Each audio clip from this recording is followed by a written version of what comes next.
Shalom. ಇದನ್ನು ವೀಕ್ಷಿಸ್ತಾ ಇರುವಂಥ ಎಲ್ಲ ದೇವ ಭಕ್ತರಿಗೂ, ದೇವ ಜನರಿಗೂ, ದೇವ ಸೇವಕರಿಗೂ ಸಮಾಧಾನವು, ಸಂತೋಷವು, ಕೃಪೆಯು ಉಂಟಾಗಲಿ. ಪ್ರಿಯ ದೇವರ ಮಕ್ಕಳೇ, ನಾವು ದೇವರ ಹಸ್ತದಲ್ಲಿದ್ದೇವೆ. ನಾವೆಲ್ಲರೂ ಇಡೀ ಕ್ರೈಸ್ತ ಸಮುದಾಯ ಮಾತ್ರ ಅಲ್ಲ, ಇಡೀ ಭೂಮಂಡಲ ಸಮಸ್ತವು ಪರಾತ್ಪರನಾದ ದೇವರ ಕೈನಲ್ಲಿದ್ದೇವೆ. ಸರ್ವಶಕ್ತನ ಅಧೀನದಲ್ಲಿ ಜೀವಿಸ್ತಾ ಇದ್ದೇವೆ.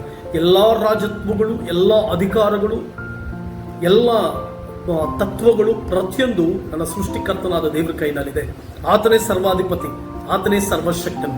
ಯಾಕೆ ಈ ಮಾತನ್ನು ಹೇಳ್ತಾ ಇದ್ದೀನಿ ಅಂತಂದ್ರೆ, ನಮ್ಮ ಸಹೋದರರಾದಂಥ ಪಾಸ್ಟರ್ ಪ್ರವೀಣ್ ಪಗಡಾಲ ಅವರು ತೀರ್ಕೊಂಡ ಮೇಲೆ ತುಂಬಾ ಜನರಲ್ಲಿ ಒಂದು ಆತಂಕ, ಅನೇಕ ಸೇವಕರುಗಳಲ್ಲಿ ಆತಂಕ, ಅನೇಕ ಜನರು ಭಯದ ವಾತಾವರಣದಲ್ಲಿ ಜೀವಿಸ್ತಾ ಇದ್ದೇವೆ.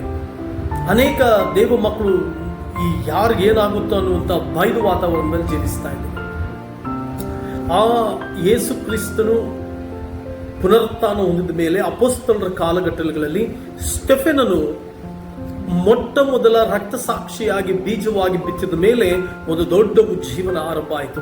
ಒಂದು ದೊಡ್ಡ ಪರಿಕಲ್ಪನೆ ಮಾಡಿಕೊಳ್ಳದಷ್ಟು, ಯಾರ ಪರಿಕಲ್ಪನೆಗೂ ಬಾರದಷ್ಟು ಅದ್ಭುತವಾಗಿ ಕ್ರೈಸ್ತತ್ವದ ಮಹಿಮೆ ಪ್ರಭಾವ ಬೀರಿತು. ಅನೇಕ ಜನರಲ್ಲಿ ಪ್ರಭಾವ ಬೀರಿತು, ದೇಶ ದೇಶಗಳಿಗೆ ಪ್ರಭಾವ ಬೀರಿತು. ಆ ಒಬ್ಬ ಸ್ಟೆಫೆನನ ಆ ರಕ್ತದ ಹನಿಗಳು ದೊಡ್ಡ ದೊಡ್ಡ ಸಭೆಗಳು, ಸೇವಕರುಗಳಾಗಿ ಮಾರ್ಪಡ್ತು.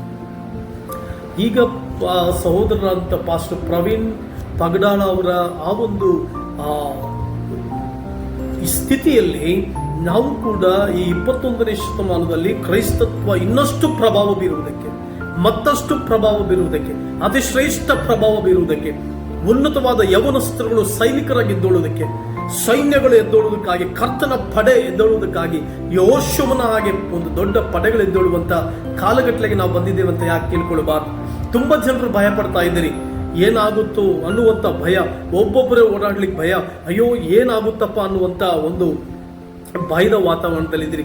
ಭಯದ ವಾತಾವರಣದಲ್ಲಿರುವಂತಹ ಪ್ರಿಯ ಕ್ರೈಸ್ತ ಸಮುದಾಯವೇ, ದೇವ ಜನರೇ, ನೀವು ಕ್ರಿಸ್ತನ ಅಧೀನದಲ್ಲಿ ಜೀವಿಸ್ತಾ ಇದ್ದೀರಾ. ಆತನೇ ಸರ್ವಾಧಿಪತಿ, ಆತನೇ ಸರ್ವಶಕ್ತನು, ಆತನು ಸರ್ವಾಧಿಕಾರವನ್ನು ಹೊಂದಿದ್ದಾನೆ. ದೇವರು ನೀತಿವಂತರನ್ನ ಎಂದಿಗೂ ಕೈ ಬಿಡೋದಿಲ್ಲ. ದೇವರ ಚಿತ್ತವಿಲ್ಲದೆ ಏನು ನಡೆಯೋದಿಲ್ಲ. ದೇವರ ಪರ್ಮಿಷನ್ ಇಲ್ಲದೆ ಯಾವುದು ನಡೆಯೋದಿಲ್ಲ. ಧೈರ್ಯವಾಗಿರಿ. ನಿಮ್ಮನ್ನು ಧೈರ್ಯಪಡಿಸುವುದಕ್ಕಾಗಿ ವಿಡಿಯೋವನ್ನು ಮಾಡ್ತಾ ಇದ್ದೇನೆ.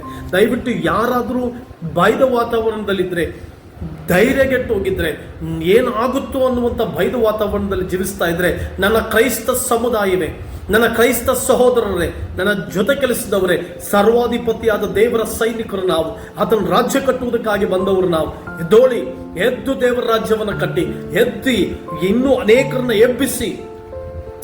ಆವತ್ತು ಸ್ಟೆಫೆನನ ಆ ರಕ್ತದ ಹನಿಗಳು ಈ ದಿನದ ಇಷ್ಟು ಮಟ್ಟಕ್ಕೆ ಸಭೆಗಳಿರಬೇಕಾದ್ರೆ, ಈಗಿನ ಕಾಲದ ರಕ್ತ ಸಾಕ್ಷಿಗಳಾಗಿ ಸಾಯುತ್ತಿರುವವರ ಆ ರಕ್ತ ಹನಿಗಳು ನಮ್ಮೊಬ್ಬೊಬ್ಬರ ಕಣ್ಣು ಮುಂದೆ ನಮಗೆ ಛಲ ತರುವಂಥದ್ದಾಗಿರಲಿ, ನಮಗೆ ಛಲವನ್ನು ಕೊಡುವಂಥದ್ದಾಗಿರಲಿ, ನಮಗೆ ಧೈರ್ಯವನ್ನು ಕೊಡುವಂಥದ್ದಾಗಿರಲಿ. ನಾವು ಪರಲೋಕದ ಸಿಂಹಾಸನದ ಮೇಲೆ ಕುಳಿತಿರುವಂಥ ದೇವರ ಸೇವಕರಾಗಿದ್ದೇವೆ. ದೇವರ ಸೇವೆಯನ್ನು ಮಾಡ್ತಾ ಇದ್ದೇವೆ. ಮುನ್ನುಗ್ಗೋಣ, ಧೈರ್ಯಗಳಿಂದ ಮುನ್ನುಗ್ಗೋಣ. ಎಲ್ಲರೂ ಒಂದಾಗೋಣ. ಈಗ ಎಲ್ಲ ಜಾತಿ ಭೇದಗಳನ್ನ ಬಿಡೋಣ, ಎಲ್ಲ ಡಿನಾಮಿನೇಷನ್ಸ್ಗಳನ್ನ ಬಿಡೋಣ. ನಾನು ದೊಡ್ಡವನು, ಚಿಕ್ಕವನು ಅನ್ನುವಂಥ ಭೇದ ಭಾವಗಳನ್ನ ಬಿಡೋಣ. ನಾನು ದೊಡ್ಡ ಸೇವಕ, ಚಿಕ್ಕ ಸೇವಕ ಅನ್ನುವಂಥ ಭೇದ ಭಾವಗಳನ್ನ ಬಿಡೋಣ.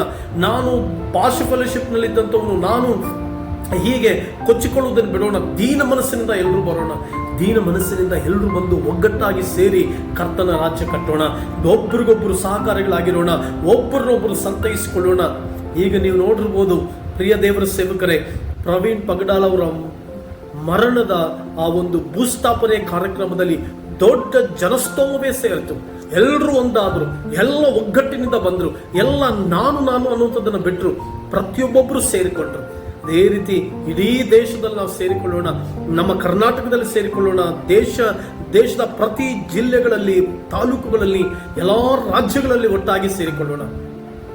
ಕರ್ತನ ಮಹಿಮೆಯನ್ನ ನಾವು, ಕರ್ತನ ಪ್ರಸನ್ನತೆಯನ್ನ, ಕರ್ತನ ಸಾನ್ನಿಧ್ಯವನ್ನು ತಿಳ್ಕೊಂಡವರಾಗಿ ಮುಂದೆ ಸಾಗೋಣ. ಪ್ರಿಯ ದೇವರ ಸೇವಕರೇ, ಒಗ್ಗಟ್ಟಾಗಿ ಮುಂದೆ ಸಾಗೋಣ. ಧೈರ್ಯದಿಂದಿರ್ರಿ. ಯಾರಿಗಾದ್ರೂ ಸಮಸ್ಯೆ ಬಂದ್ರೆ, ಯಾರಿಗಾದ್ರೂ ತೊಂದರೆ ಬಂದ್ರೆ, ಜಸ್ಟ್ ನಾವು ಒಬ್ರಿಗೊಬ್ರು ಕಾಂಟ್ಯಾಕ್ಟ್ ಮಾಡ್ಕೊಳ್ಳೋಣ. ಸರಿಯಾದಂಥ ಸಲಹೆಗಳನ್ನ ಕೊಡ್ತೇವೆ. ಭಯ ಪಡಬೇಡಿ. ಕರ್ತನಿಗಾಗಿ ಸೈನಿಕರಂತೆ ಎದ್ದು ಪ್ರಕಾಶಿಸಿರುವುದಾಗಿ ಹೇಳ್ತಾ ನಾನು ಮಾತು ಮುಗಿಸ್ತೇನೆ. ಮತ್ತೊಂದು ಸಾರಿ, ಡು ನಾಟ್ ಫಿಯರ್, ಭಯ ಪಡಬೇಡ. ದೇವರ ಚಿತ್ತವಿಲ್ಲದೆ ನಿನ್ನ ತಲೆ ಕೂದಲು ಸಹ ಕದಲೋದಿಲ್ಲ.